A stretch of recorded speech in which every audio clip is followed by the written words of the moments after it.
Few people have done more for students of memory than Ron White. I love history. Now, a lot of people know Ron as the USA Memory Champion in both 2009 and 2010, but you might not have heard the surprising story of the epic mistake that inspired him to compete. And you might also not know about the thousands of speeches he's given or the incredibly meaningful and impactful Afghanistan Memory Wall Initiative, where he memorized and wrote out from memory the names of thousands of soldiers who lost their lives, including their rank and the correct spelling of their names. And that's truly incredible, especially when you've got mothers watching. And what an honor, what a tribute to those fallen soldiers, and what an incredible demonstration of what's possible when you have mastered your memory to the level of a black belt. Now, I've been personally inspired by meaningful memory projects that Ron has done like this for years, and I'm also inspired by Ron's entrepreneurial spirit and his skills as a teacher and innovator online. In this video, I'm going to talk about why you can't remember anything. And that's just one reason I myself enrolled in his black belt memory program and completed it, earning my own black belt. And I encourage you to do the same. You simply cannot put a price tag on the value of adding the perspectives and the experiences of a memory athlete and memory expert like Ron White, who's been there and done it, especially when it comes to vast volumes of information. So I'm grateful that Ron took the time to sit down with me for this conversation, to sit down with us so we could all learn together. And I'm especially grateful because we got into the weeds of some of the more technical aspects of what these techniques are and how they work and how you can make them work better for yourself. So if you're not already subscribed to Ron's YouTube channel, make sure to take care of that immediately. And if there are questions on your mind that I missed, make sure to put them into the discussion below. I'll remember them, and perhaps I can bring them forward to Ron the next time. And I certainly hope we have a chance to record a conversation like this again. So thank you for being here. Thanks for being subscribed to this channel. And thank you for hitting that thumbs up to help train the robots to never forget the memory tradition we humans love. And speaking of the memory tradition, I was delighted to hear Ron talking about some of the memory books that I also love and that I love seeing being preserved and passed forward. So it's just an extra honor because of that. And so without further ado, please enjoy this rich and varied and deep conversation with memory expert, and more than that, the hero of memory, Ron White. Ron, thanks so much for joining me. I have been looking forward to this conversation for a long time. And, you know, you're such a inspiring figure out there in memory. And the number one thing I want to know that I haven't really come across before is, what is your first memory of falling in love with these techniques? Well, first of all, thank you for, you're a pioneer as well yourself, and you have made quite a name for yourself in the memory world and the community. And you do a lot of outreach to other memory experts, which sometimes is not seen a lot because there's a competition, but you have a spirit of cooperation, not competition. And that's something that I really respect and admire about your attitude. And to answer your question, my first memory of falling in love with memory goes back to even before I got involved in teaching it, for a living. And it goes back to the 80s. Now, you got to remember, I was born in, I don't want to give the exact date because then everybody's going to try to steal my identity or whatever, online fraud or whatever. But I'll tell you this, I'm almost 50 years old. I was born in the early 70s. And anybody who wants to figure it out can. I was born in 1973. So put yourself in my shoes. You're 15, 16 years old. It's the mid-1980s. And you turn on late night TV. And you were struck by two dominant things in late night television. One was infomercials. The other was the Tonight Show with Johnny Carson. And both of these worlds collided for me in the mid 80s. Infomercials. There was a infomercial in the 80s called Mega Memory. And this was not just an infomercial in the 1980s. It was the infomercial in the 1980s. A guy named Kevin Trudeau was selling a memory course. called Mega Memory on cassettes for $80 or something like that in the 80s. And me and my friend Jason was one of my great high school friends. I would spend the night at his house. We would watch infomercials for entertainment. That's how little there was on TV in the 1980s. You know, you're watching a 30-minute commercial. And this guy, Kevin Trudeau, we were like, man, we got to learn how to do this. This is like a magic trick. Let's put our money together, $40 a piece, and let's get this Mega Memory course. Well, we were disorganized high schoolers. We never did, but it got the wheels turning. Then one other event in the 1980s. I was in love with the Tonight Show with Johnny Carson. And one day, Johnny Carson had a guy on his show named Harry Lorraine. Harry Lorraine did the Tonight Show with Johnny Carson 29 times. But there was one in particular that I never could get out of my mind. Harry Lorraine, before he goes on the episode with Johnny Carson, he memorized a row of people, maybe 100, maybe 50 names. It was probably about 50 names, a couple rows of people. And then Johnny Carson says, hey, do you think you could remember the names in the audience? He says, I already did. Stand up. If I met you, 50 people stand up, and Harry Lorraine repeats the names. I saw this show in the 1980s with Harry Lorraine. I watched the infomercial with Kevin Trudeau, Mega Memory. And I had no idea. I had no idea when I was watching these that one day, not only would I know the secrets of that, I would be selling it, but it got the wheels turning. That's my first memory of falling in love with memory. And both of those lit the fire for what would happen over the next 30 years for me. Right. Oh, that's incredible. I remember those as well, and especially Kevin Trudeau. And, you know, that infomercial era has kind of been replaced by our era. It's almost better now because there's so much more teaching than Trudeau did in, you know, your YouTube channel is all teaching, and it's incredible. What is the story? How did you wind up making so many amazing videos on YouTube? And, you know, what inspired you to start teaching? Well, you know, what inspired me to start teaching was, a series of coincidences. I had seen this Kevin Trudeau. I had seen all this stuff on TV, and I knew of the world. You know, in 2009, I met David Blaine, the magician, and I gave him some advice on how to memorize a deck of cards, believe it or not. Right. But when I was in David's office in 2009, David Blaine, I know something hit me that had never hit me before.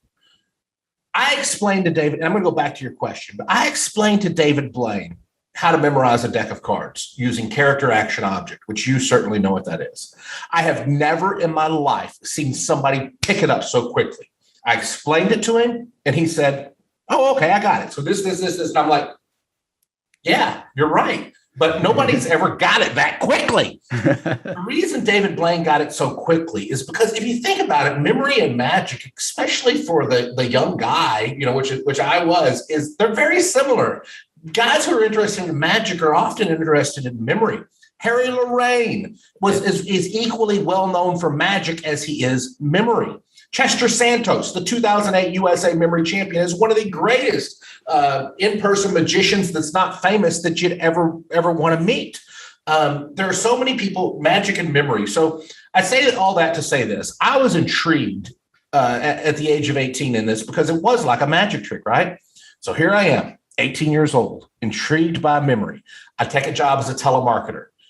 Can we clean your chimney? That was my job, selling chimney cleaning. Can we clean your chimney? Can we clean your chimney? Can we clean your chimney? Can we clean your chimney? All for hours and hours and hours every night. I made those calls. One day I called the guy and I said, can we clean your chimney? He said, we don't want our chimney cleaned. We're trying to sell our house, but thanks for calling. As he was hanging up the phone, I said the words that changed my life. I said, sir, if you are trying to sell your house, you need a clean chimney. He laughed. He said, I don't know about that, but I do need a good telemarketer. Will you go to work for me? And he said, I sell memory training seminars. And so I started taking down his information, and my sales manager was, hey, did you make a sale? I'm like, no, I got a new job. All right. I'm going to start tomorrow. And that was July of 1991, which, Anthony, here's the crazy thing. I don't know what day in July that was in 1991, but I know two things. It was in 1991. It was in July, and it was right after the 4th of July, maybe a week or so. It's very likely that the interview that you're doing with me right now is 30 years exactly to the day that I started doing memory. Now, I don't know if it is for sure, but I can tell you this, it's within a 10-day window right here. Right. I took that job. I walked into his office the next day. The company that he worked for, here's the irony of ironies. The company that he worked for was the company that Kevin Trudeau started. I did not meet Kevin Trudeau because he was in prison for credit card fraud. But the infomercial that I had seen in the 80s, I ended up going to work for that company in 1991 in July. And that is how I got started.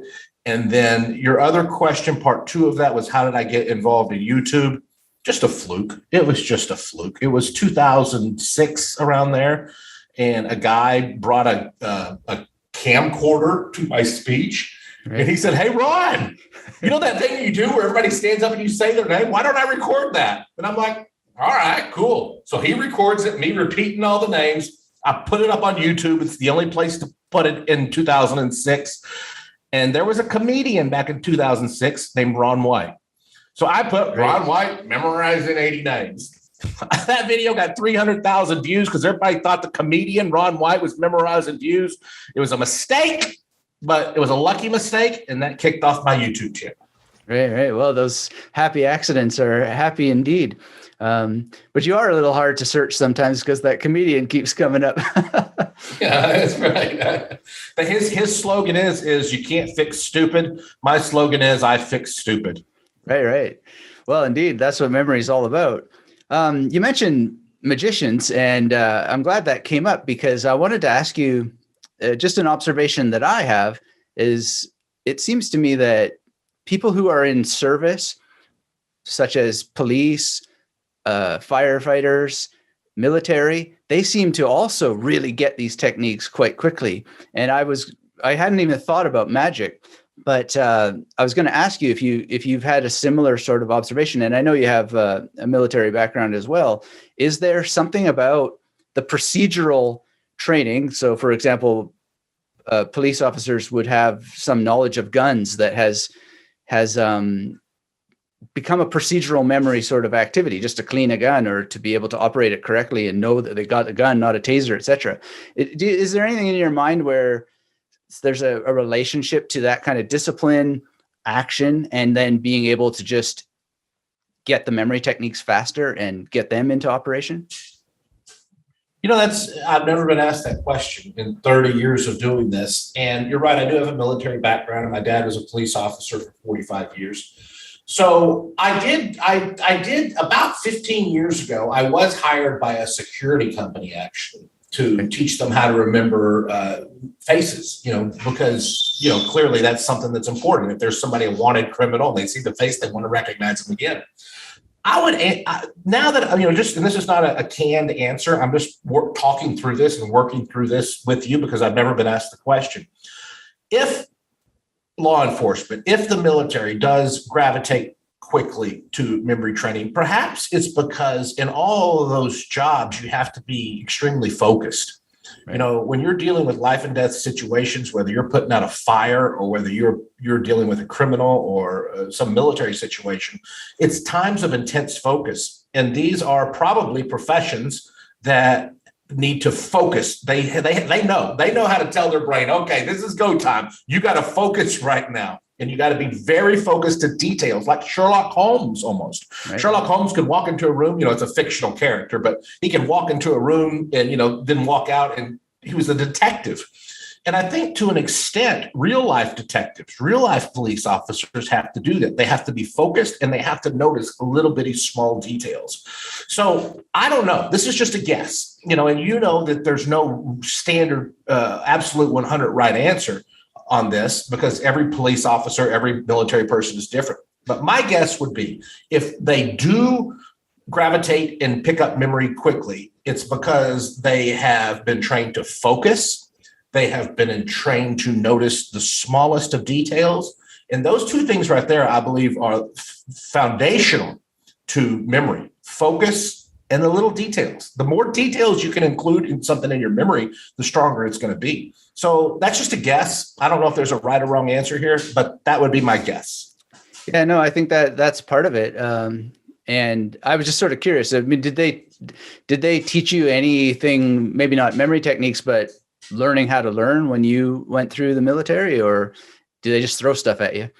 Yeah, they just throw stuff at you. It's up to you to memorize. They don't. I went through no specific training. I will say this: the military did ask me to teach some memory courses when I was in there, because I joined in 2001. So by the time I joined the military, I'd been teaching memory for a decade already. Right. And by 2008 or 2009, at the end of my tour of duty, if you want to call it that, I had become the USA memory champion. So by that point, and when I won the USA Memory Championship, I wore my U.S. Navy shirt, which that got the attention of the Pentagon and some very high-ranking people, and got me some good feelings in the military. Right. But I will say this: in sniper school, and I'm not a sniper, I've never been to sniper school. I have had Navy SEALs tell me that in sniper school they play a game called Keep in Memory. Keep in Memory. And I don't know exactly what the game is, but it is a memory game that they're somehow teaching them to keep their targets in their memory. And I would love to find out more about this game that they play. So I'll say this: the only memory training I've ever heard of the military teaching is in Special Forces Sniper School. Right. And I've never been to Special Forces Sniper School, but I'm interested in what they learn there. Well, yeah, that'd be very interesting to find out. I'm trying to get a hold of Jack Carr, actually, because I think he would know I think he was a sniper and he writes novels now. Anyway, I really appreciate your service. And I mean, I don't even know the story really. How did you decide to go off and would you say 2001, I think, and serve? What drove you to be part of that? I mean, I think part of that answer is maybe obvious because of the date, but I want to know what was happening inside of you that drove that, because that's life and death. Yeah, and you're absolutely right. If you think of the date, September 11th, 2001, you probably know what was the driving force. But if we take a step a little bit backwards, 10 years prior, I was 18 years old. And, my grandfather served in the Navy in World War II. My dad served in the Army. My uncle served in the Air Force. So it was a military family. So at the age of 18, when I left high school, I started teaching memory, but also, I was like, you're 18, 19, 20 years old. You're not 100% convinced you're going to be teaching memory seminars for the next 30 years. Okay. Which is what happened. But I thought, I want to join the military. It's what my family does. I want to join the military. So I went into the recruiting office to join the military, and they wouldn't take me. And the reason they wouldn't take me is I had 2 metal plates and 12 screws on my arm. I still got the scars right there. You can see 2 lines on my arms. Well, never did I think breaking my arm would be a lucky break, if you want to put it that way, right? Because I broke the arm when I was 16, but it prevented the military from taking me at the age of 19 or 20. Well, that turned out to be a really good thing, because I ended up getting the metal plates taken out when I was 22 or 23. So now I was eligible for the military again. But my business was going okay or decent. I was in love with memory, so I didn't want to join the military, and I probably wouldn't have. But it's at the age of 28, 10 years into the memory business, September 11th happened. Our nation goes to war.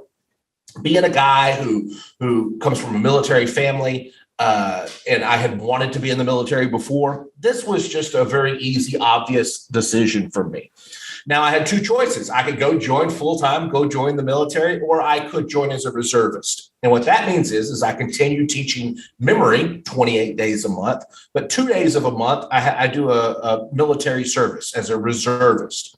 And that's what I chose to do. To be a reservist, continue teaching memory seminars, but 2 days a month do my military service. And then if the military needed me, they would call me up and send me to Afghanistan, which is exactly what happened in 2007. I did a deployment to Afghanistan. Right. But I served 8 years as a reservist, 1 deployment. It's a part of my life that I'm very proud of and happy of. Now, when I say that, let me clarify this. I'm not glorifying war. I'm not glorifying any of that. It is the most horrific thing that I've ever been a part of. But if somebody punches you in the face, sometimes you have to punch back. Every day that I was in Afghanistan, though, I wrote in a journal, and I probably wrote in my journal 150 times. Why is there war? Why do people have to kill each other? Why can't we realize how precious human life is and how wonderful life is, and everybody just be happy and try to make advancements for the purpose of humanity?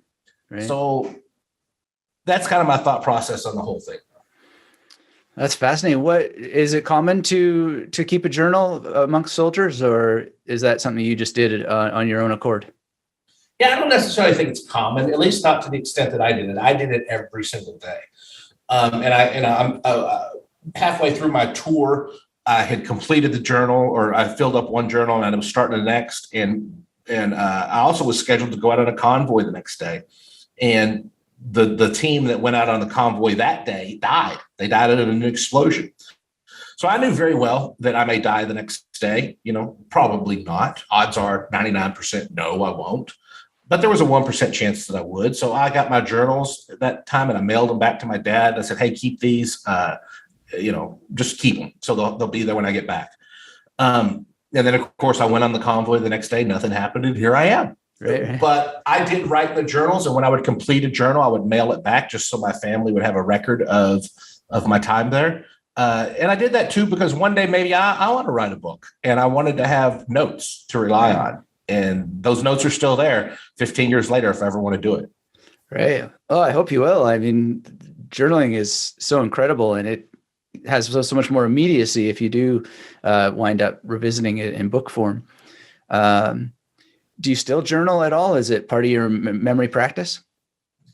You know what? As you were asking that question, I was thinking, man, that's something that I kind of got out of the habit of. I really should do that. I think there's so much benefit to it just in brainstorming. Now, I write constantly on pieces of paper. But the pieces of paper are scattered everywhere. I look like a crazy man probably. I think there is value to having, instead of just a few notes here, having it in one place, one journal. That's a habit that I need to get into in just one place. With technology today, they have these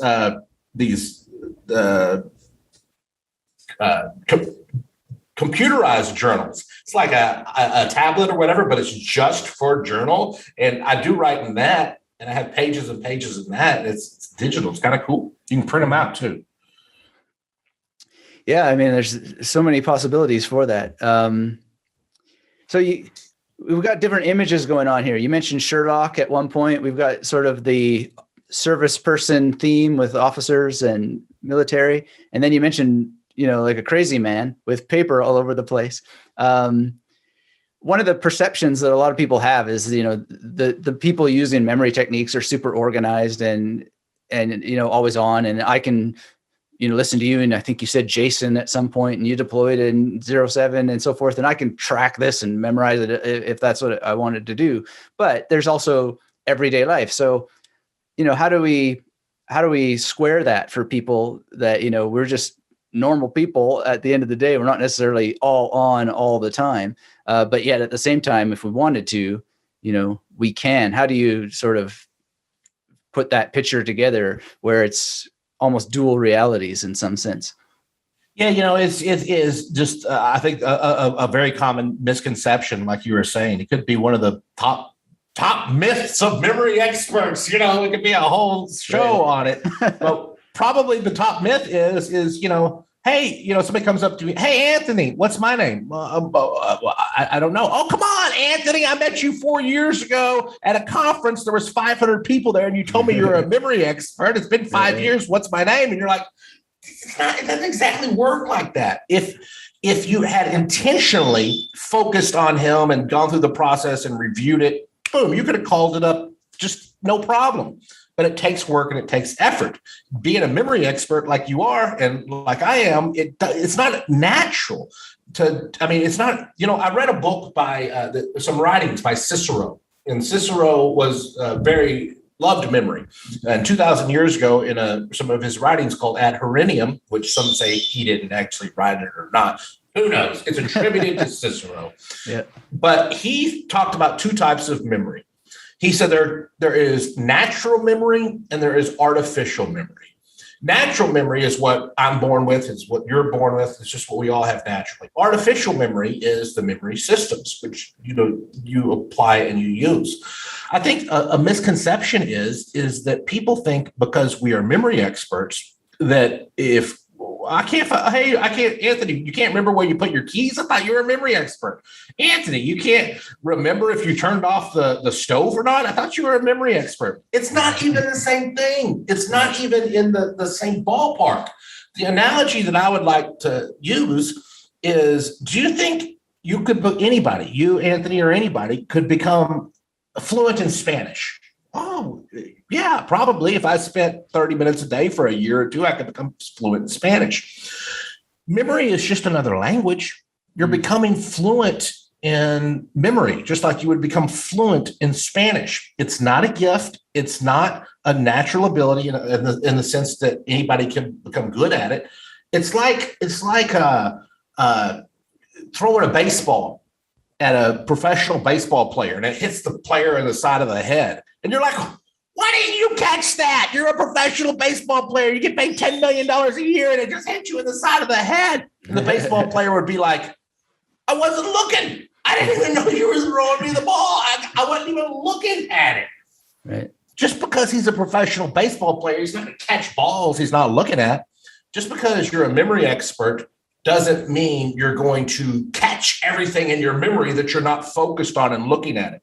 Focus and attention is the first detail. And if you get that, but that's the myth. That's the myth that we're all Rain Men and we walk into a room and all this stuff is going on. And then somebody pulls us out of the room and they're like, okay, there was 3 pictures. The picture on the far right, what was the color of the shirt of the guy who was holding the hands with the girl? And you're like, what? Are you serious? It's totally different.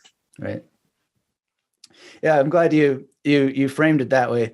And I'm glad you mentioned rhetorica ad horenum.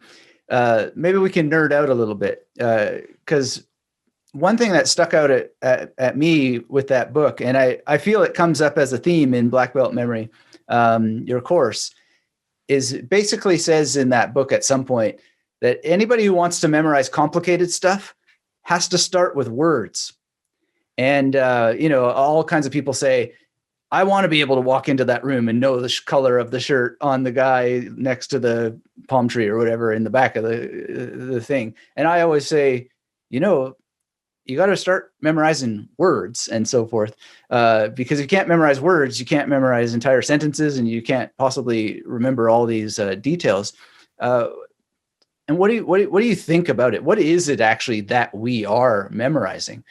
You go through multiple levels and you give lots of information. And it always seems to me that it is exactly what it says in rhetorica ad horenum. You're just memorizing words. But how do you perceive information? Is it more rich and nuanced than that, or do you always bake things down to words?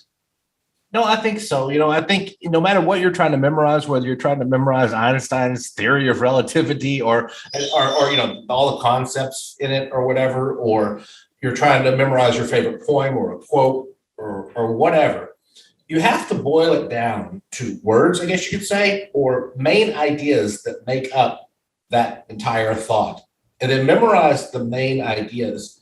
And in that, and I always, you're right, it is rhetorica ad horenum, and I always just refer to it as ad horenum. Right. But you are correct in that.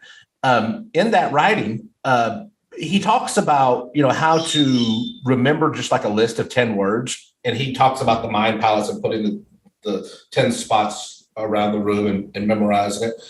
But then after he teaches that, he says, okay, now we're going to talk about how to remember an entire text word for word.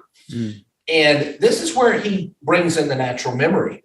He says, you need to read it a couple times to get it in your natural memory, and then go back and look for little main ideas, little bullet points, and just remember those bullet points, and your natural memory will fill in the gaps. And so I guess to answer your question, I think what we're doing when we memorize something, especially when we're trying to memorize entire text or context like a poem or a quote, or I memorized the United States Constitution, which is sentences, 4,543 words. Right. But I didn't memorize every single word. I just memorized like the 3 words here, 3 words here, 3 words here, 3 words here. And those were just kind of brain triggers to remind me of the words around it. So I think when we memorize, that's what we're doing. We're memorizing the basic minimum, the core that will be brain triggers that will open up our memory to the rest of the information that is in our natural memory. Right. Yeah, that's interesting. I gave a TEDx a while back, and I went out of my way to memorize it word for word. And I feel that made it come off quite stilted. It wasn't a natural presentation because I'm literally reciting each and every word. So I prefer, if I'm going to do this, to do exactly the sort of key ideas as you teach in your course, and then, allow the natural memory of what you wanted to say to sort of fill in that detail.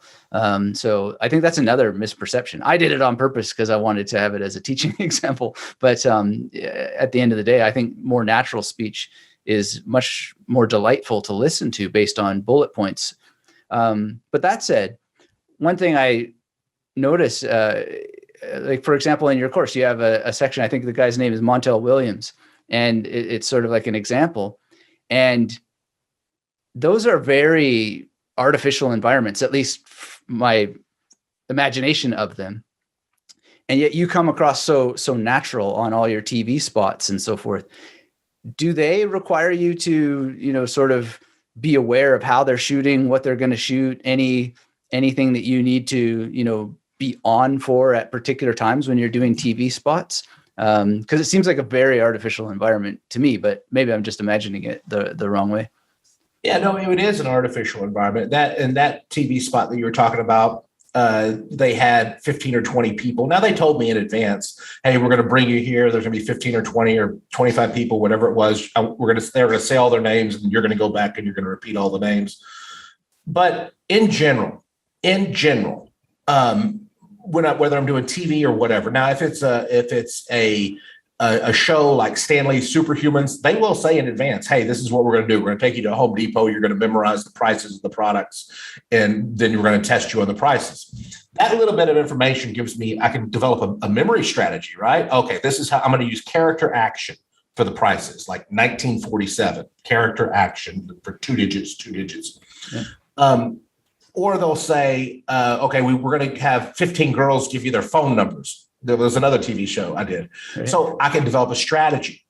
But I will say this, as far as my responses or just being prepared for any situation, man, it's just practice. It's just repetition. Keep this in mind. I've been doing this for 30 years. So the first 2 years was miserable. It was miserable. I was going to companies. I was fumbling through my words. My first speech, there was 5 people in the room. I only asked 3 of them their name because I didn't think I could remember all 5 names in 30 minutes. And so I only remembered 3 names in 30 minutes. And I was the memory guy. I was there to sell them on a memory course. So I would say over the past 30 years, I've given 2,000 talks on memory, 2,000 talks. Now that sounds outrageous, but keep in mind, from the ages of 18 to 28, I spoke for free. And so it was not uncommon for me to give 20 speeches a month. Matter of fact, that was the goal, give 20 speeches every month.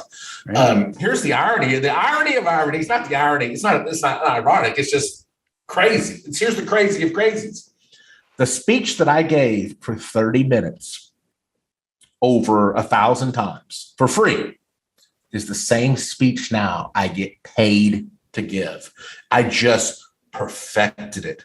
I learned what all the questions are going to be. I learned how to do the demonstration. I learned what to say when you don't get it perfect so that everybody laughs. And it's okay that you didn't get it perfect. And they even think that it was a setup just so you can say the joke. And it's not. I messed up, but they don't even know it. Right. So it's just repetition. It's getting it in your head, and it's willing to be terrible. And I was willing to be terrible. And for the first couple of years, I was terrible. The company that I went to work for almost fired me because I was the worst salesman in the company, selling memory. Well, that's interesting. So you earned it, right? At the end of the day. It's practice. Well, that's one thing that I love about the course. I mean, I went through, and if you don't pass the test, you're not going to the next level. And it makes you earn that. And I think that that's so interesting in many ways, but one of which is that on the internet, there's been a lack of a responsibility in education. There's sort of a minimum guidance, if any guidance, in terms of an actual person being there, and then there's no obstacle to overcome. Usually, you're just through the course skipping around, if you like.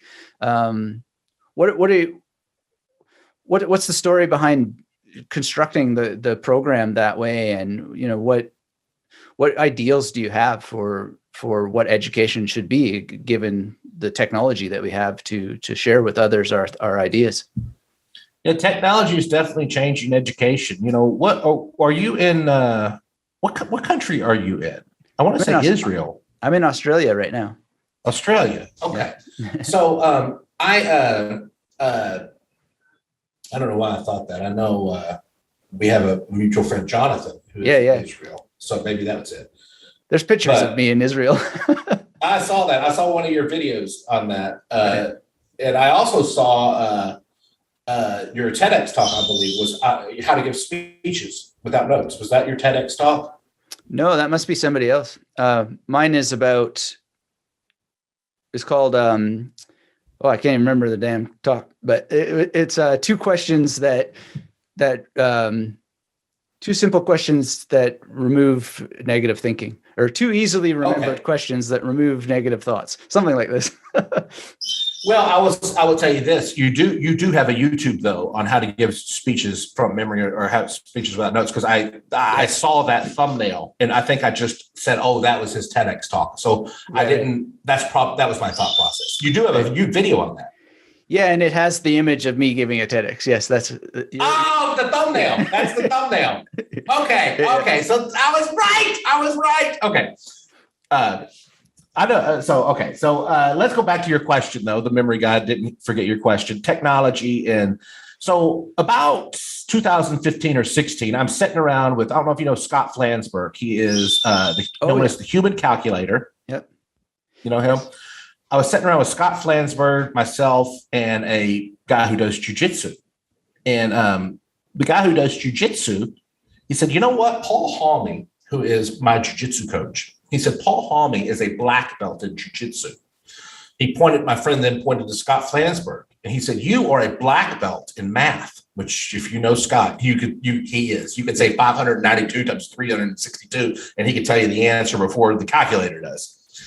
So he says, Paul Halmy is a black belt in jiu-jitsu. And he pointed to Scott, you are a black belt in math. Then he pointed to me and said, you are a black belt in memory. Scott Flansburgh turns to me and he says, dude, that's the name of your new memory course, Black Belt Memory. And we all just looked at each other and all like, what? This conversation, having just us sitting around having a few beers, boom, sparked everything. So I went back and I thought, you know what? I do jujitsu. And one of the things that I love about jujitsu, and everybody loves, they love training and training and training. And then the teacher says, time for the test, test for your belt. And it is the blue belt is a great test in jiu-jitsu. What they'll do is you have no idea, at least at my school, you have no idea. You show up to class one day, you're a white belt, and the teacher will say, Anthony, get in the middle. And you're like, and everybody starts clapping because they know what's about to happen. You get in the middle of the ring. They set the timer for 30 1-minute rounds. And you get in the middle and you got to go for 30 minutes, and every minute a fresh person gets in. So you're doing 30 rounds against 30 people. Each person is fresh. By the 29th minute, you're exhausted, and then that guy's fresh.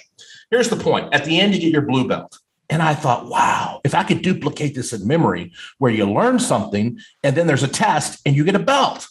Oh, what kind of motivation would that be? And to work your way up to a black belt in memory. So that's what the black belt memory course is. And it was based on that belt system where you earn belts and you advance up to the end and you earn a black belt in memory.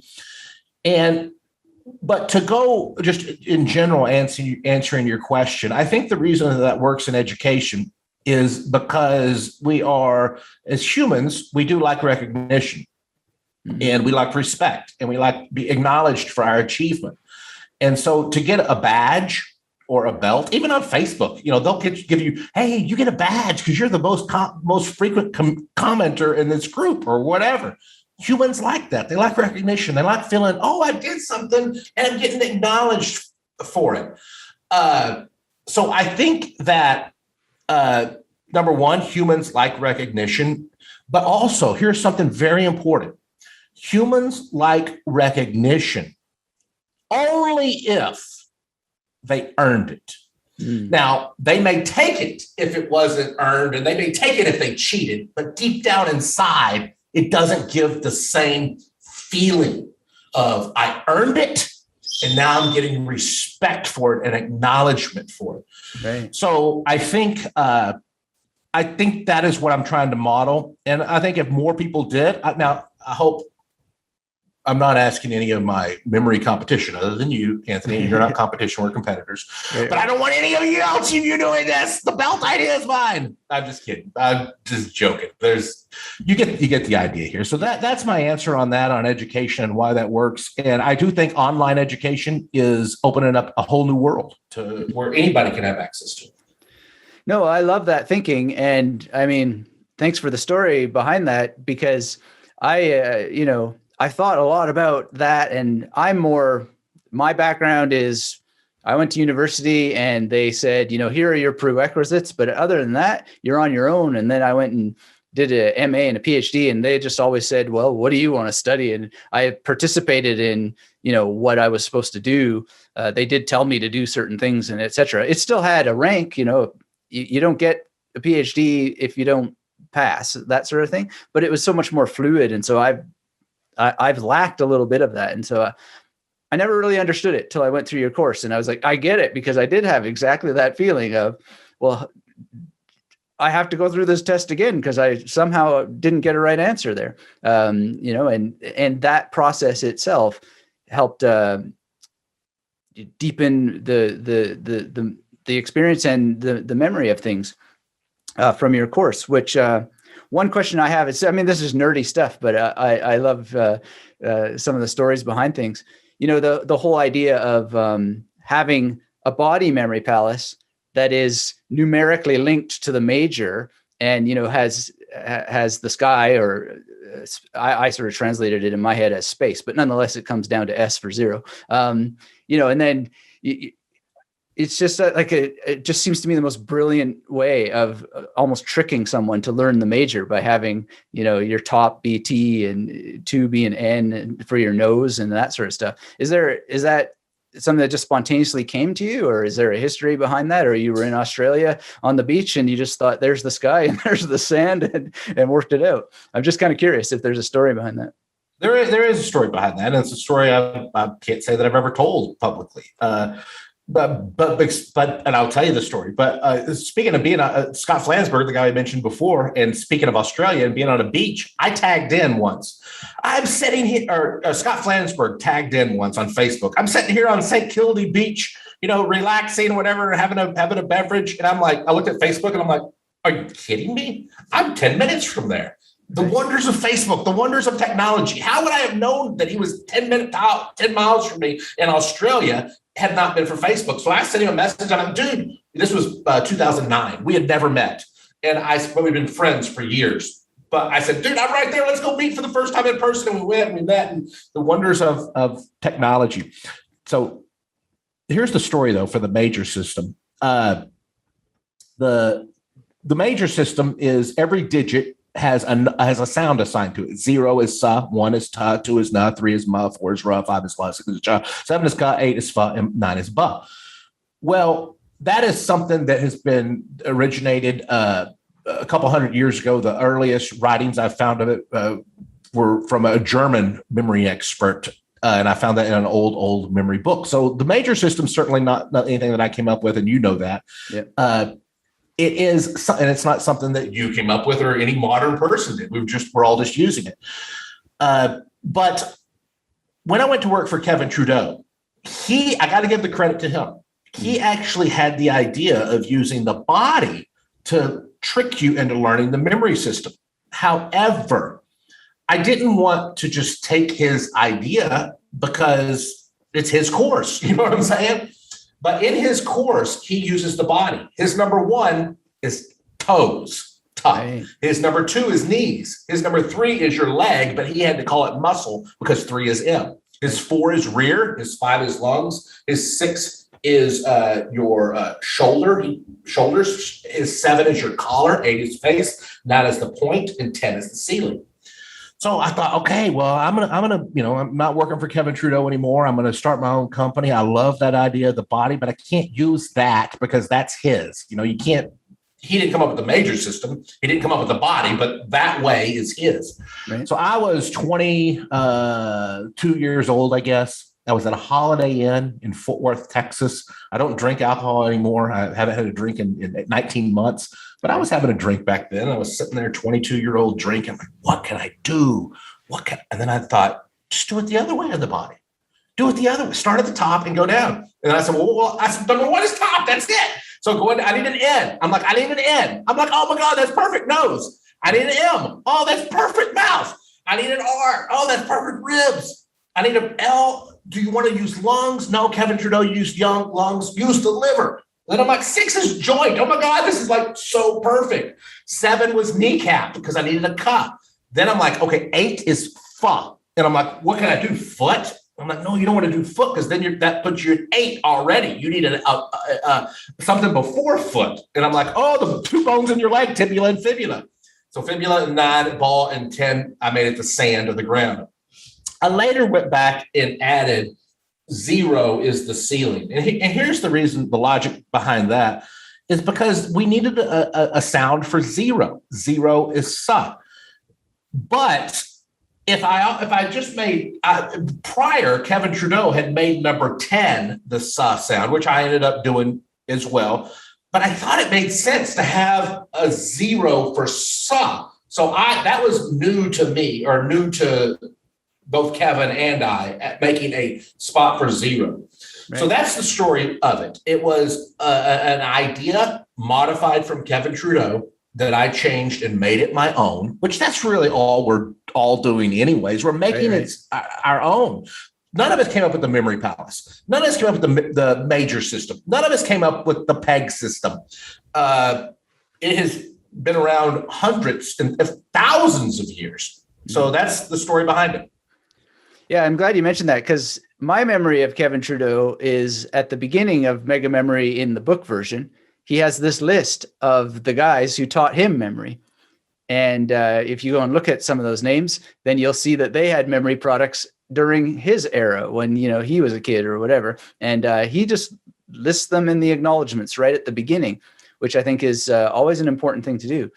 You might get a kick out of this if you don't know it already, but I've tracked the idea of consonants and numbers back to the Katapayadi in ancient India. So it's very old indeed. How do you spell that? I think it's Katapayadi, Katapayadi, something like that. I can shoot you over an email with the Wikipedia page. But in any case, this is all super interesting if you really get into it, because also the gematria, which is one of the names for the Hebrew alphabet, means every letter of the alphabet is a number and also an object, which might be part of the origin of PAO, or what you call in the course CAO. So yeah, it goes back.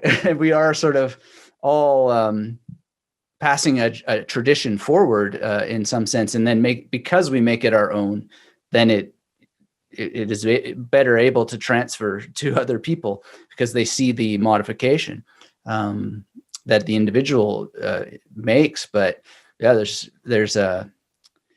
but at the same time, it always seems to evolve and change. So maybe we can talk a little bit about competition and so forth, because you do need to make it your own. And, there's sort of 2 themes in competition. There's what you've won in championships, USA championship, and then kind of a personal thing that you've done, for example, with the names of the soldiers. So I don't know if you see that as competition, but it seems like maybe they're related, or I don't know.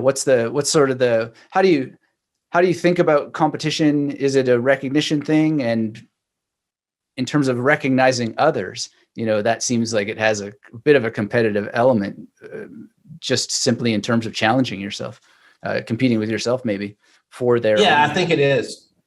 I'm sorry.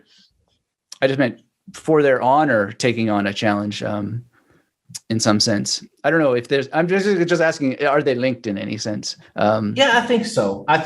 But for me, it's competing with myself. In jujitsu, let's go. I'll start this question by talking about jujitsu.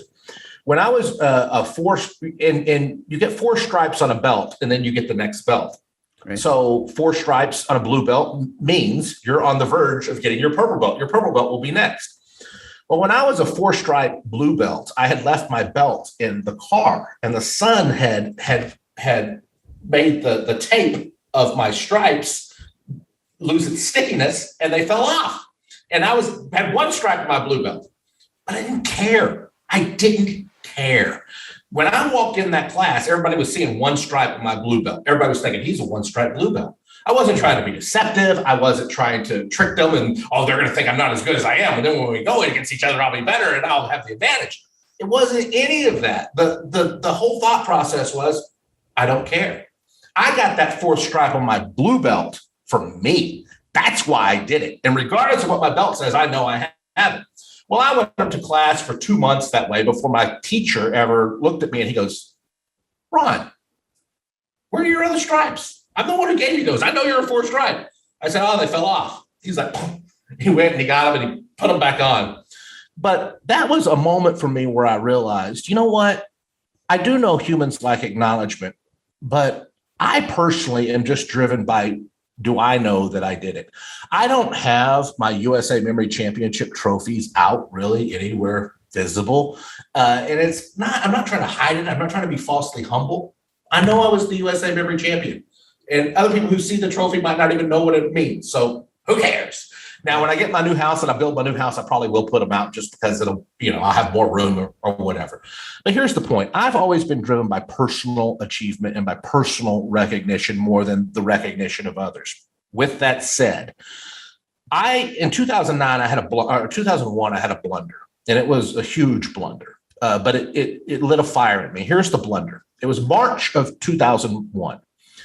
And I was at a grocery store, and I picked up the Guinness Book of World Records. And it said, Gert Mettring broke a world record by memorizing a 28-digit number, and the digits were flashed on the screen for 3 seconds. Well, me totally misreading that, not thinking it was possible to memorize a 28-digit number in 3 seconds, I interpreted that to mean a digit was flashed on the screen for 3 seconds, it went away. Another digit, 3 seconds, and it went away. Another digit, 3 seconds, and it went away. So it was a minute and 20-something seconds or something like that, 21 seconds. I didn't do the math that quickly. So I thought, I can do that. I can memorize a 28, 27-digit number in a minute and 20-something seconds. So I called up a TV show, the local Fox affiliate TV station. They had me on. They read out digits in pairs of 2. I listened to them. I repeated the number. I memorized it in a minute and 15 seconds. And so in my mind, I'd broken the Guinness record. What do? I go to all, my websites, everything, Guinness World Record breaker. And I did that for a year. And then finally, being the disorganized self that I am, I got around to telling Guinness, hey, I need my certificate. I broke the record. Here's the video. They emailed me back and said, nice accomplishment, Ron, but that ain't even close to the record. The digits were flashed on the screen for 3 seconds total. He memorized it was 28 digits or 27 digits. It went away, and then he repeated it. And I was like, oh, my God. Number one, you've got to be kidding me. That's insane. Number two, I'm a fraud, not intentionally. But now I have placed myself in this category of memory experts, and there are a few out there, and nobody's name is worth mentioning, that will claim to do memory things that they didn't actually do. I'm like, oh my God, I am now in that category, and it was so unintentional. I deleted every trace of it off of my website, and I thought, this is not the legacy that I want. I need something. I need to prove that I am who I said I was. And just about that time, I see an advertisement for the USA Memory Championship, an online story on AOL.com. Right. I thought, this is it. This is how I redeem myself. This is how I prove I am a memory expert, and I just made an honest mistake. So I trained to win the tournament, and I did win it, and it was for myself. It was to validate that I am who I said I was. I just made an honest mistake. And that was a big part of my motivation. The Afghanistan memory wall, where I memorized everybody who died in the war in Afghanistan, it was the same thing. I just wanted to honor those folks, and I wanted no recognition for it other than to say that I did it. And that's what I did. Right. Well, that's a great story. Thank you for sharing that. And the only comparable thing I have is I memorized a bunch of Sanskrit, but I memorized the wrong damn translation. But it turned out fine in the end, because it was still, a useful translation that I memorized, or it wasn't even the translation, but whatever, it was useful. But I had to go back. But the one thing I think that would really be so useful for students and people who are training their memory for large learning projects would be to just ask you a couple things about that name project. Because I think I read somewhere that it when you have first names and last names and maybe some other stuff, it's like 7,000 units of information or something like this. I think I saw somewhere. And how do you prepare? Do you spend a good week or two creating or assigning memory palaces, or do you just build the memory palace as you go along, or is there no memory palace, or what's part of the nitty gritty behind the actual design of a project like that? Yeah, so you're one of the few people who will understand, and hopefully your viewers will, because they know memory, but you certainly will, because you're a student of memory. But what happened on that was in 2010, somebody asked me, how long would it take you to memorize the Vietnam Wall, which has 58,000 names on it? And I thought, okay, first and last names, that's 120,000 names. At the USA Memory Championship, I could get 150 names in 15 minutes. So 150 names times 10 would be 1,500, times 10 again would be 15,000. And I started doing the math. I'm like, okay, blah, blah, blah. I could do this in 3 or 4 weeks, which is just such a dumb answer. It's so stupid, but what I wasn't taking for account was the time it would take to review. I was thinking, okay, if I can memorize 155 names in 15 minutes, then just multiply that out to get to 58,000 or 120,000 or whatever it is. And that's how long that's so wrong, because what you're not accounting for is you memorize 100 names or whatever, but you have to go back and review those before you cement in the next 100. Then before you do the next 100, you have to review 200. And then before you review the next 100, you got to review the 800 that you memorized. So that's something that I just didn't. This is why, Anthony, I think there is value from learning memory from a true memory expert. There are people out there who have never really challenged themselves on memory, like you clearly have. You've memorized the Sanskrit, you've done all this research, but there are people who haven't. And they create a memory course. And it's like going to Harvard or a college and taking a course on entrepreneurship from somebody who's never been an entrepreneur, but they have all this great technical knowledge. There's a place for that, and there's value for that. But there's also value from learning entrepreneurship from somebody who's owned a business, an entrepreneur. Yeah. So you and I are the people who've actually done it. And this is why that's important, because in 2010, I hadn't actually done that type of large scale demonstration. So then I shifted from, okay, I'm not going to do Vietnam. I'm going to do Afghanistan because that's where I served. What is the nitty gritty on my thought process behind that? Now, step number one, for any major memory project that I do, I look at the scope of it. I look at the quantity of information, 2,400 people. Why do I look at the scope of it first? Because I need to know how many files, how many locations, how many loci that I'm going to need. And I determined, well, I'm going to need 2,400 of locations. And I thought, oh my God, that's a beating. That's a beating. I got like 200 right now. I got to add 2,200. So here's something that I decided. I already have images for 1 through 1,000 using the major system. I have an image for 782. I have an image for 984. whatever. I thought, light bulb goes off. Well, use your first 1,000 people that you're going to memorize, assign them to that list, that major system peg list, if you want to call it that. Cool. Now you only need 1,400 Mind Palace locations, because that work is already done. The images for 1 to 1,000 is already done. So here's what I did. I got my cell phone and I went around downtown where I lived, and I took 300 pictures along the route. Then I put those 300 pictures in a PowerPoint presentation, and then I just memorized the route. And that's really how I started the process. I will say, for the most part, I created the Mind Palace first. And then I didn't really necessarily do it as I went along until I got up to like 1,500. And then I probably kind of created them as I went along. But I used my house, my friend's house, my cousin's house, my favorite restaurant or whatever. But as I was doing it, I had a couple other nitty gritty foundational questions that I had to answer. And the first question was, are you going to just do first names? Or are you going to do first names and last names? Or are you going to, and I thought, well, you got to do first and last names, because it's who they are. They need your first and last names. Then I thought, well, am I going to do rank? Because that's going to add 2,400 pieces of information. I'm like, yes, you have to do rank. They earned it. So it has to be rank, first name, last name. The next question I had to answer was, do you do this in alphabetical order, which would be much easier, because if you're in the M's, if you're trying to recite it and you're in the M's and you're stuck, at least you know the next name is an M. Right. I thought, no. I can't do alphabetical order. I have to do chronological order, because there's significance, the order of their death, the order they die. That's meaningful. Plus, it was logistically practical. I was memorizing this list as people were still dying. 600 people died from when I began memorizing it to when I ended memorizing it. So if I had memorized it in alphabetical order, I would have to go in and fit those in instead of just putting them at the end. Right. To get to, and I apologize for these long-winded answers, but this is the stuff people want to hear. Believe me. Okay.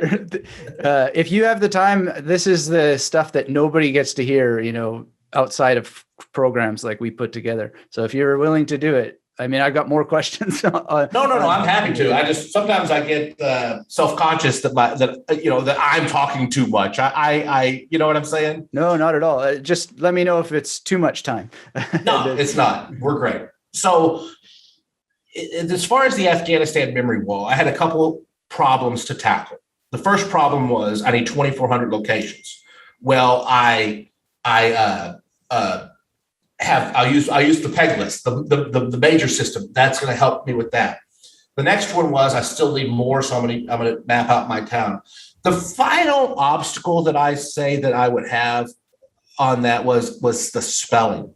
If you think about it, the name Jeffrey can be spelled Jeffrie, Jeffrey, Goffrie, Goffrey. Just so many different spellings of the name Jeffrey.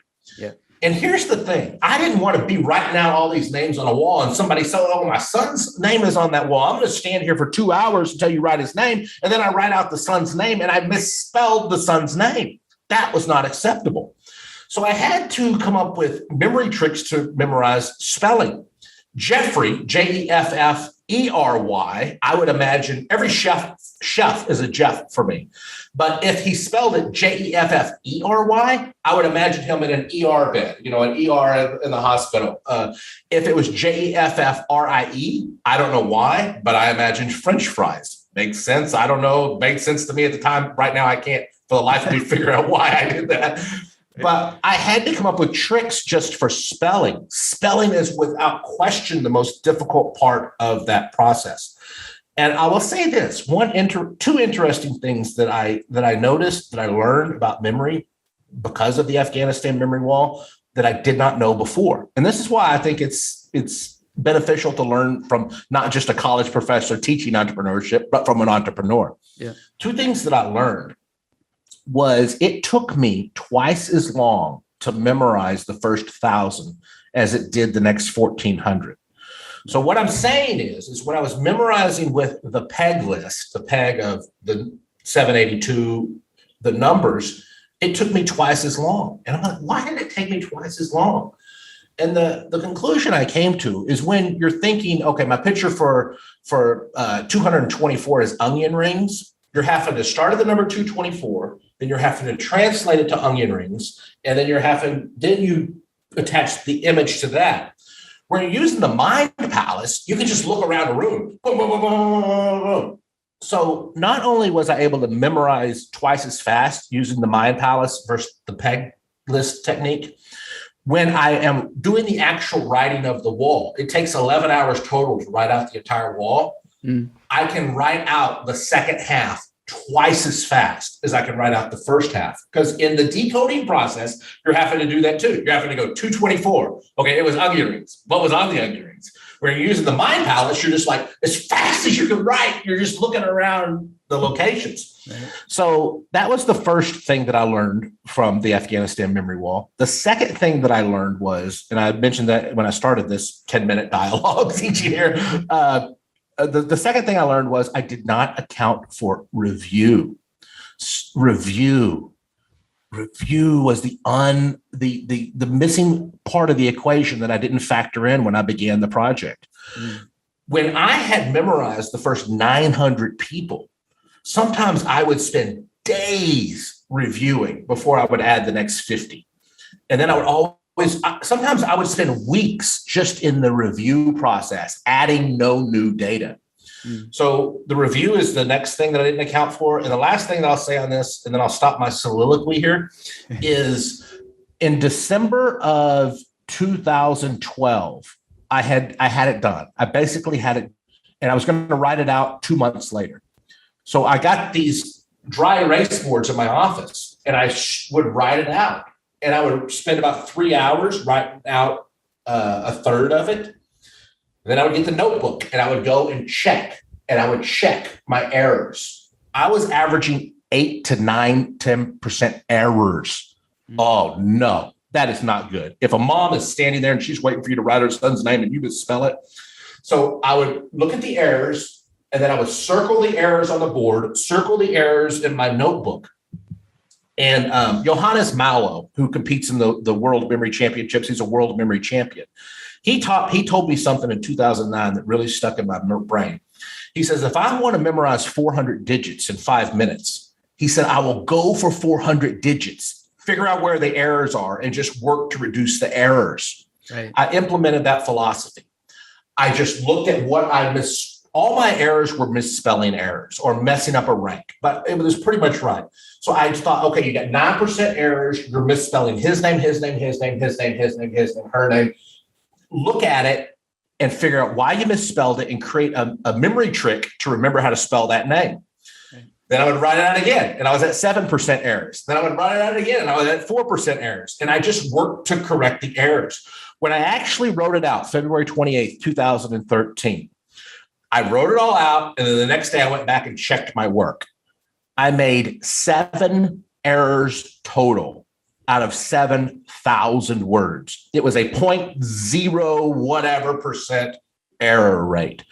So those are the lessons that I learned, and that's kind of the nitty gritty of the project that nobody has ever heard before. Oh, I love that. Thank you for sharing that. I mean, it's impressive. And I don't actually know how many Sanskrit words I've got in my project, but it's some of the things that you said sort of match on that. Because, for example, when I started, I had all the numbers, all the stations, or I call them stations in the Memory Palace, all the spots, the loci, I had them numbered. But that's an obstruction because at the end of the day, I don't really care what the verse numbers are. It's not like a spiritual project or anything like that.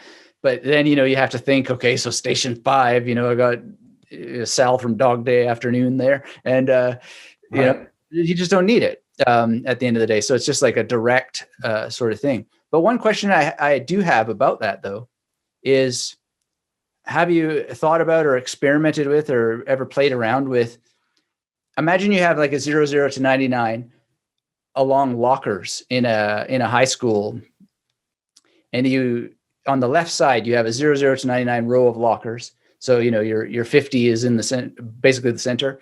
And then you just duplicate it on the other side. So now you've got the right side 00 to 99. Now I find that it's not like ghosting, but it's distortion anyway. Like it's like, was that on the left or was that on the right or whatever?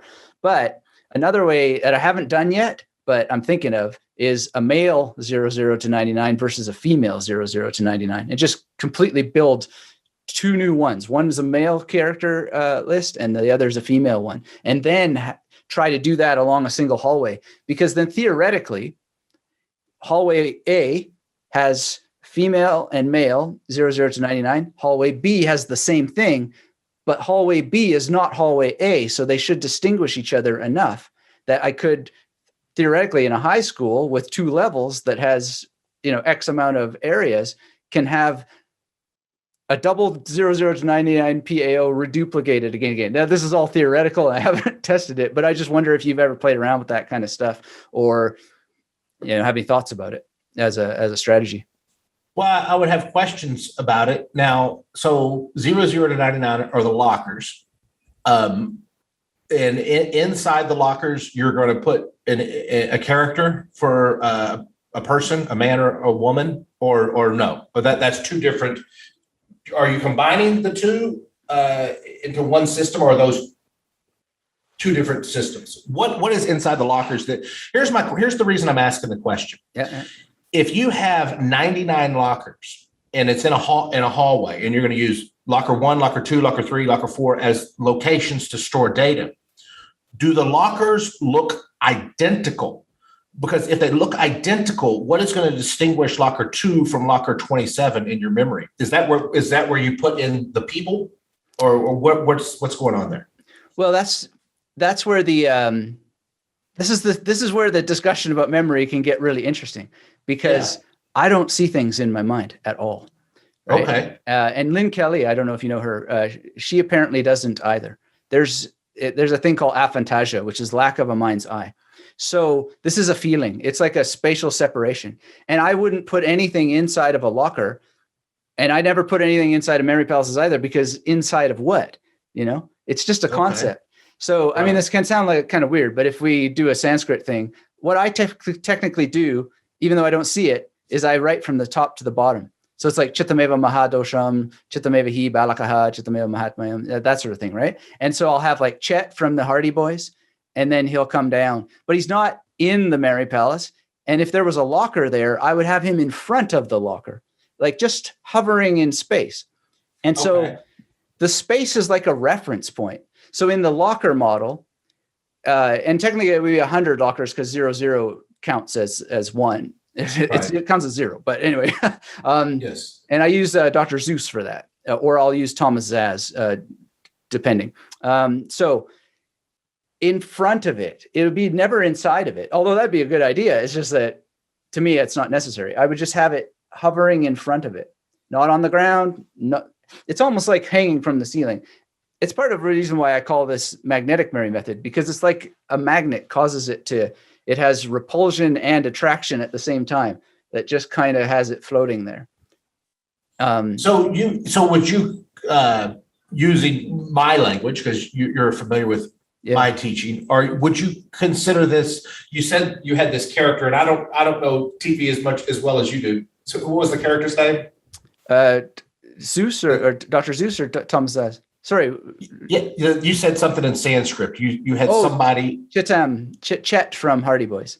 Okay, Chet from Hardy Boys. Yeah. So you said you had Chet from Hardy Boys, and then he was interacting with the next point. So is it kind of using what I talk about, the linking method or the story method, where you're kind of one thought triggers the next thought and you're creating a story? Is that kind of the thought process on how you memorize the Sanskrit, or in general, how you do it?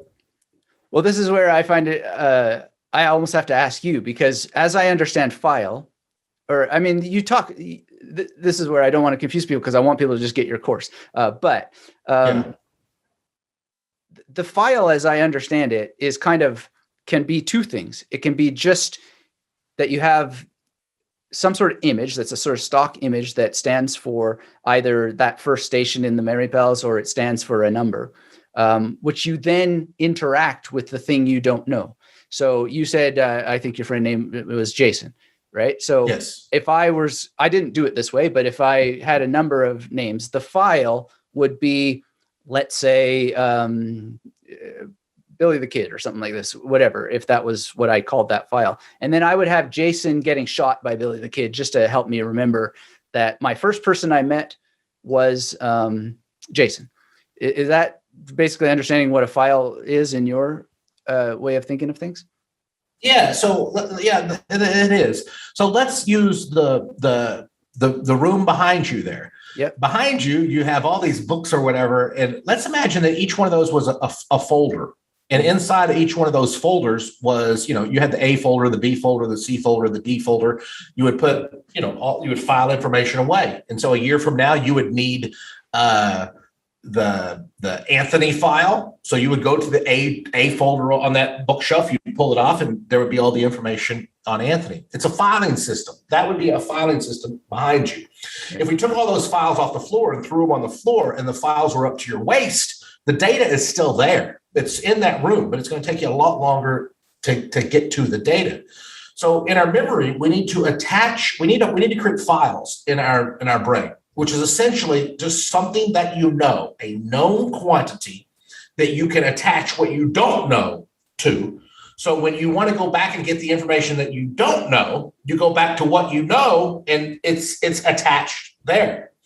Now, here's the interesting thing about memory, at least I think it is. When I turned 1 through 1,000 into a picture using the major system, I did not do that. I did not do that because I was going to use it as 1,000 files. I did it because I wanted to get faster at memorizing numbers. And the more you can compress data, the faster you can memorize it. For example, if you're memorizing one digit at a time and you have a picture for every digit, and you want to do 50 digits, you need 50 pictures. Right. If you have a picture for every 2-digit number, you can memorize a 50-digit number with 25 images. Well, if you have a picture for every 3-digit number, you could memorize a 50-digit number with 17 or 18 images. So the reason I turned 3-digit numbers into a picture was because I was just trying to compress data to get faster at memorizing numbers. But then it hit me. This work that I just did, I really just created 1,000 new files, which work just as good as a mind palace or a memory palace. So I guess maybe I'm getting off track here, but for me, a file is simply a known quantity. It could be Billy the Kid, like you said. Which is just an idea floating around in space, or it could be an object on a wall. Oh, that little thing you see hanging there could be 1. This could be 2. This white trim could be 3. But a file is simply a known quantity that you're going to attach information to later in my terms, in my teaching. Right. Okay. Well, to me, then I guess I sometimes think, I think that you mean a place in a memory palace, and so for me, I like that idea of just calling, like this corner a file, but as if there was a file there, and then, sort of working with it that way. But the way that I do, there's different ways that I do things depending. I'm not a competitor, but when I memorize cards, often what I will do is I will use this as station 1. And right here will be a sad tragedy mask, because sad is my 0-1. And then let's say it's Queen of Hearts or whatever. Queen of Hearts for me is bone. And it's specifically the bone from, what is it called? The Kubrick movie, Space Odyssey 2001 or whatever. And it'll then spin out of the mask of the tragedy mask. And then it'll like knock down, and I'll get like 3 to 5 cards in a row. Now, the reason why I have the signature of 0-1 in the beginning is because when I go to 0-2, there'll be a sun. And then when I'm recalling, it'll sometimes be hard for me to figure out what was that first card. But because there's always a file, so to speak, a signature there, then that helps me kick that off. Because then if it's King of Clubs or whatever, which would be Jim or James T. Kirk from Star Trek, then he'll be coming out of the sun, and then I can just sort of like kick off that row. So then it's almost like dominoes, and there's a sort of guaranteed first image on every station for every row. But I'm not going to take that to competition, because I competed with Dave Farrow, and like I'm pretty slow compared to him. But still, I didn't make any mistakes doing things this way. But that's just how I've had a workaround, because I don't really see images in my mind, and I can't really go very as quickly as a competitor.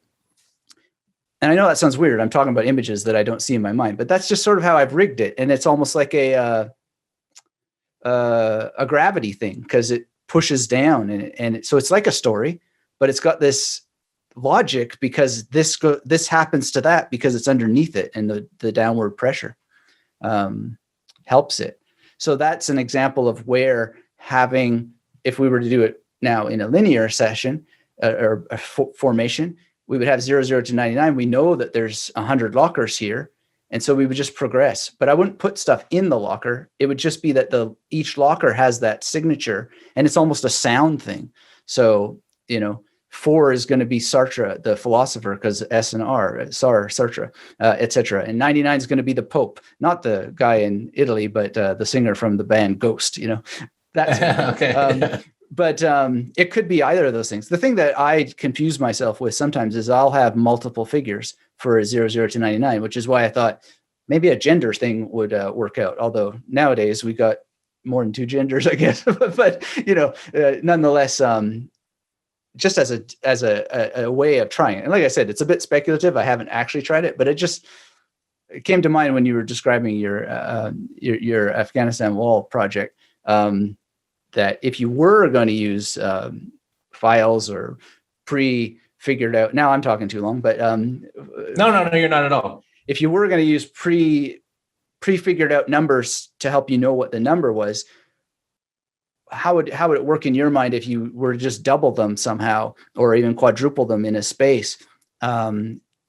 Because of that, there is a huge potential for error because of confusing. Oh, was that on the left or the right, or etc. But nonetheless, I just wondered if you played around with that stuff ever.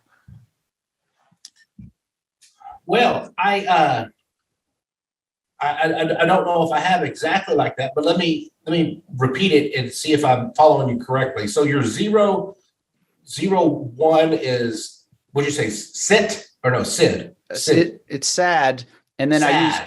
I always push it. So rather than just have the vague concept of sad, I think of a tragedy mask, and that's good. And I actually think of, this is where my confusion comes in, because I just mentioned James T. Kirk. I'll use William Shatner for the tragedy mask because he had played Oedipus in a play, and he had this tragic mask on throughout the whole play.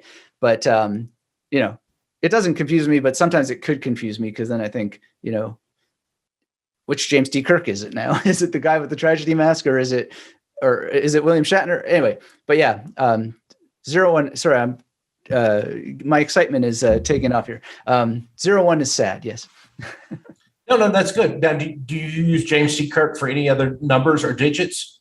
Yeah, because you said King of Clubs earlier was James T. Kirk, right? Because of Jim, right? Because Bones usually calls him Jim but I'll have him at the gym.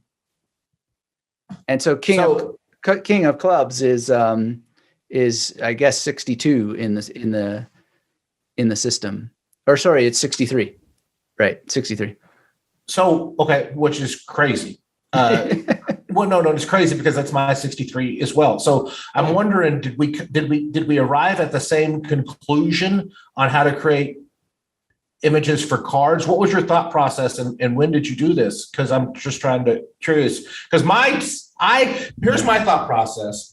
So I had to create images to memorize a deck of cards. You have to have an image for every card, right? And I'm like, oh my gosh, I've already done this for numbers. And I'm like, oh, but that's the answer. Just assign cards to numbers.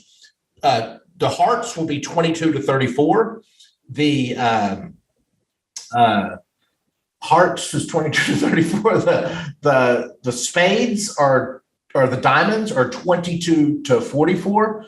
The clubs were 62 to 74, and I'm leaving out one, the spades. Those were the single digits, 2 to 14. So that's what I did. How did you come up with the same conclusion that your 63 ended up being King of Clubs as well? Yeah. So this is in Trudeau, the idea that, you start spades in the tens. And then once you get to the 10 of spades, then you go into 20 I don't even remember the underlying system that well anymore, but 21 is jack of spades. So yeah, it must be that 10 of spades goes into the 20 because 19 is the 9 of spades, which I use Tipper Gore for, by the way. There's a nice, I'm not American, but I have all these American references. Well, that's interesting. So that, you know what, that just shows you what's it saying, Ecclesiastes, there's nothing new under the sun. I didn't know Trudeau did that. And I was just sitting around thinking, how am I going to do this? And so I came up with that, thinking that it was totally original, and it had been done before. So how crazy is that? That just shows you the wonder of memory and how so many of us think alike. Cicero in his writings, Rhetorica ad Herennium, when I was reading that, I'm like, oh my God, this is exactly what I teach. And the conclusion I had to come to was, did Cicero rip this off from me? That plagiarizing jerk. Well, then I realized, wait a minute. He lived 2,000 years ago, and you had not read this before, so you're not ripping him off, and he's certainly not ripping you off. And ripping off is even the wrong word. We're all sharing knowledge and building on it.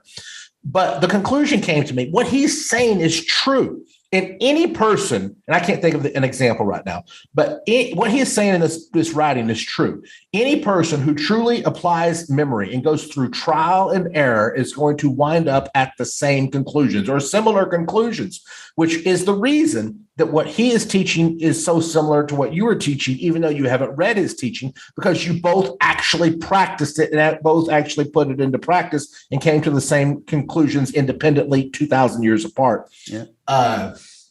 That's just the beauty of memory and something that I love about it. And so interesting to hear how you came to those same conclusions too. Yeah, well, it's interesting you mentioned that because Giordano Bruno points this out as well. He was writing in the Renaissance. He says, if you think about this long enough, you will have infinite memory palaces, and you will have infinite systems, or systems that will approach infinity, because the nature of sound and meaning come together, and that it's just inevitable. I don't know if you've ever seen Bruno First's number dictionary, but he doesn't have James T. Kirk in there, but he has gym as one of the possible things, like an actual fitness gym for 63. And he's got multiple assignments. It's a beautiful little number dictionary. Anyway, I think that Trudeau's origin, and he says all the people that he learned from, I think he got probably that card division system from Tony Corinda. And Tony Corinda wrote 13 Steps to Mentalism, which was, card cheating and doing mysterious magic with cards and stuff like that, and just memorizing a deck of cards. So who knows where exactly that specific assignment of 10, 30, 50, 80 comes from, or maybe it's talked about in different ways in different books, because you mentioned 60 and so forth, going into the 70s. I don't know, but it's the same thing. Like, Billy the Kid for 71, for another person can be, a cat. I don't know. It's like, it doesn't matter. What matters is that we will share images because of the nature of language. And how the system gives us, there's only so many words under the sun as well, so to speak.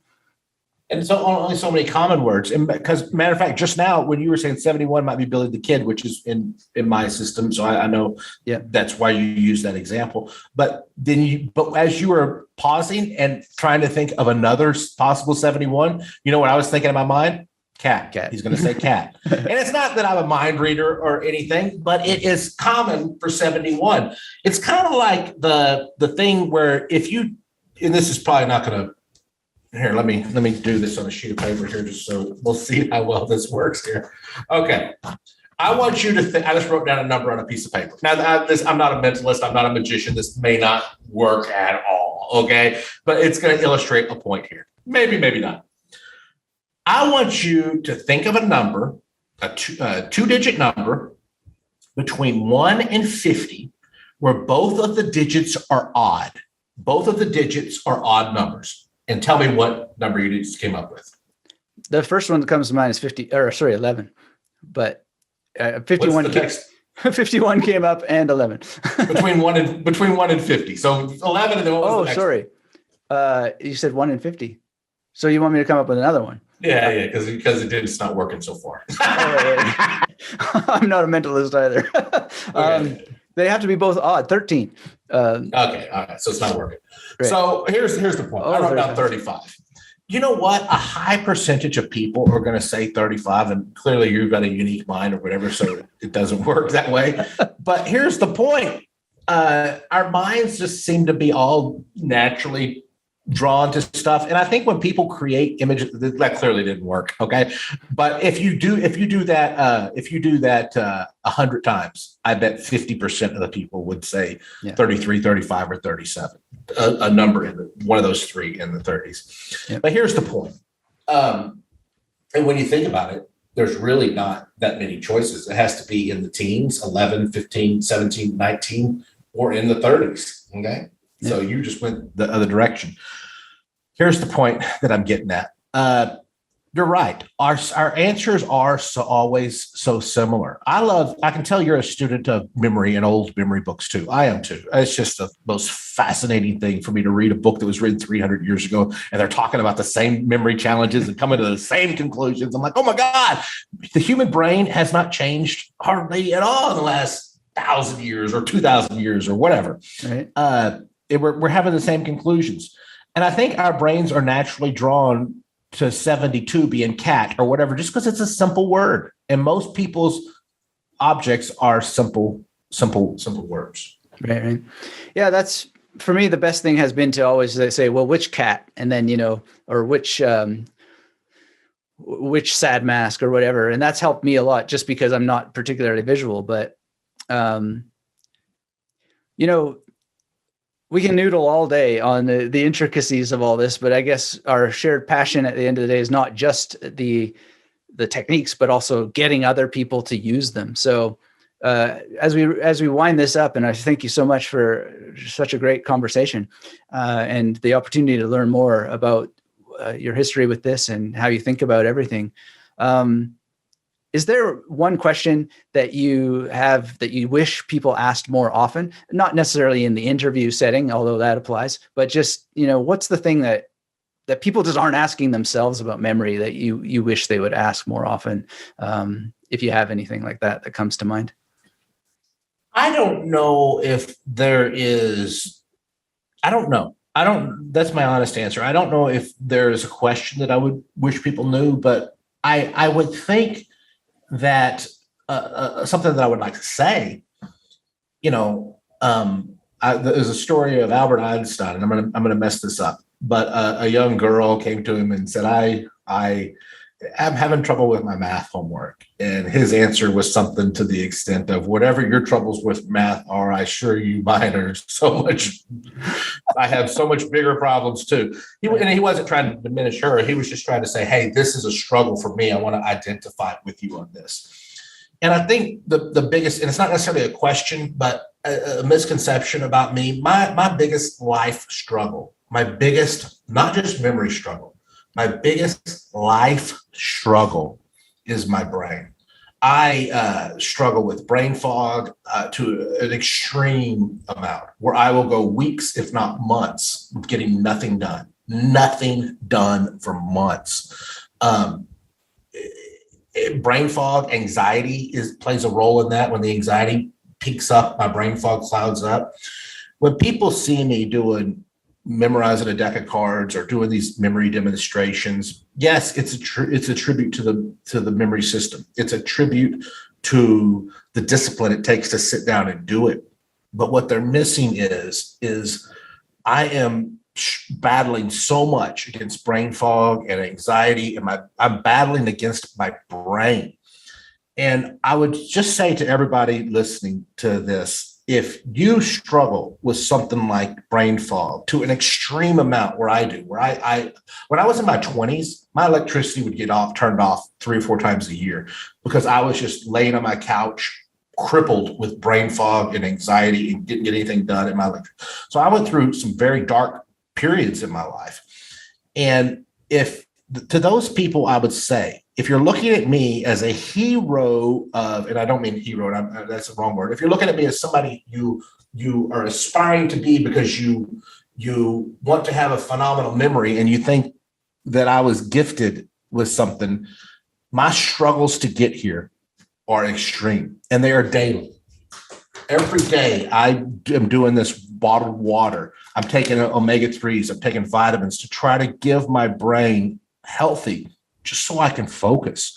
So I would say all that to say nothing you see me do or talk about comes natural or easy for me.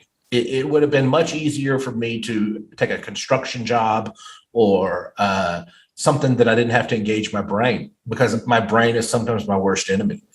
So if anybody else out there feels that way, I hope to give you a little bit of hope, in the sense that keep fighting that fight, keep trying to overcome it, do it through good nutrition and exercise, and implement systems when you can. But that's what I would like to say, that I think there's a lot of people out there that are ashamed almost to admit that about their brain. And I kind of want to start helping to remove that stigma. Well, that's very good. That's very powerful. And it's, the beauty is, and I don't know if you know this, but there's great research, and I can share with you if you're interested, about how they're doing research to show that memory training is helping people with PTSD. It's helping them with depression and so forth.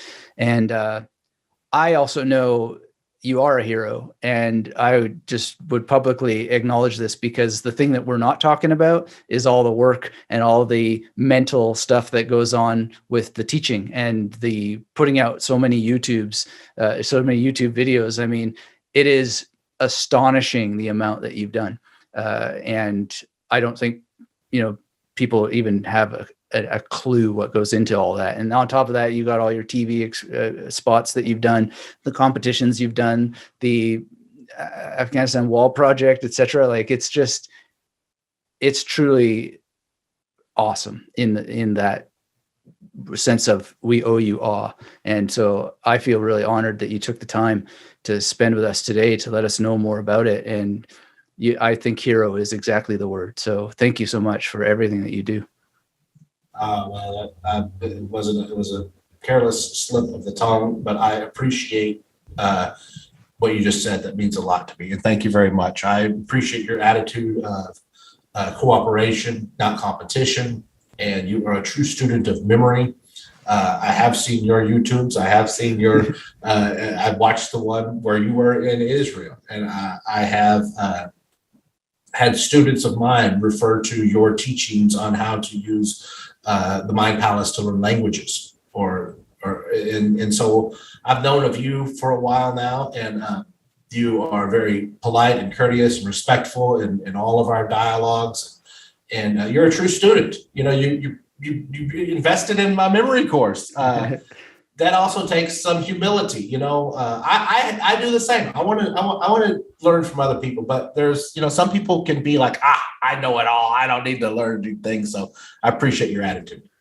Well, I encourage everybody to get it, because quite frankly, there is better out there, and there's many things that you explain much better than I've seen it explained before. And I always want to be able to point people to a better explanation when I can. So thank you for putting your program together, and thanks for this time. I hope we can have a jam session like this again in the future. Yeah, no, we will. I'll one of these days, maybe I'll turn the tables. That's what I was thinking as we were sitting here. I'm like, I'm going to turn the tables on this guy, and not just yet, not maybe in a couple months, and we'll do an interview with you for my channel. Oh, that would be amazing. I look forward to that. All right. Cool. Well, I want to thank Ron White again for joining us on the Magnetic Memory Method podcast. I'm so grateful for the time that he spent to share more of the background behind not only how he became the memory expert and memory athlete that he is, but also how that he thinks about teaching and how he came to create such great programs. I want to encourage you to get the Black Belt Memory Program, complete your own Black Belt. I'm sure glad that I did. One of the themes that came up in this discussion was that a lot of the techniques converge. There's different things that, are quite similar. And yet at the same time, you don't even know the power of those similarities until that you see them through the perspectives of many teachers.